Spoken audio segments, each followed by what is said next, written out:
গাজার মানুষ প্রকৃত অনাহারের মধ্য দিয়ে যাচ্ছে, এমন মন্তব্য করেছেন যুক্তরাষ্ট্রের প্রেসিডেন্ট ডোনাল্ড ট্রাম্প। তবে এরকম কিছু ঘটেনি বলে দাবি করছেন ইসরায়েলের প্রধানমন্ত্রী নেতানিয়াহু। গাজায় ইসরায়েল অনাহার বাড়াচ্ছে, এই কথা পুরোপুরি মিথ্যা। নেতানিয়াহুর এই দাবির সঙ্গে একমত কিনা জানতে চাইলে মার্কিন প্রেসিডেন্ট ডোনাল্ড ট্রাম্প বলেন, আমি জানি না, ওই শিশুদের খুবই ক্ষুধার্ত দেখাচ্ছে, এটাই আসল অনাহার। অনাহার রোধে প্রচুর পরিমাণে খাদ্যের প্রয়োজন। জাতিসংঘের মানবিক সহায়তা বিভাগের প্রধানের এই মন্তব্যের পর ট্রাম্পের এই মন্তব্য এলো। রোববার ইসরায়েলি সেনাবাহিনী দাবি করে তারা এমন পদক্ষেপ শুরু করেছে যা গাজায় মানবিক পরিস্থিতি উন্নতি করবে এবং ইচ্ছাকৃতভাবে অনাহারের মিথ্যা দাবি মিথ্যা প্রমাণ করবে। ইসরায়েল ঘোষণা করেছে গাজায় 3টি এলাকায় দিনে 10 ঘন্টার জন্য সামরিক অভিযান কৌশলগতভাবে বিরত রাখা হবে।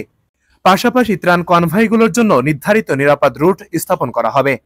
সোমবার স্থানীয় হাসপাতাল সূত্রে জানিয়েছে, গাজা জুড়ে ইসরায়েলি হামলায় আরো নতুন করে 30 জনের মৃত্যু হয়েছে, যাদের মধ্যে ত্রাণ নিতে যাওয়া মানুষও রয়েছে।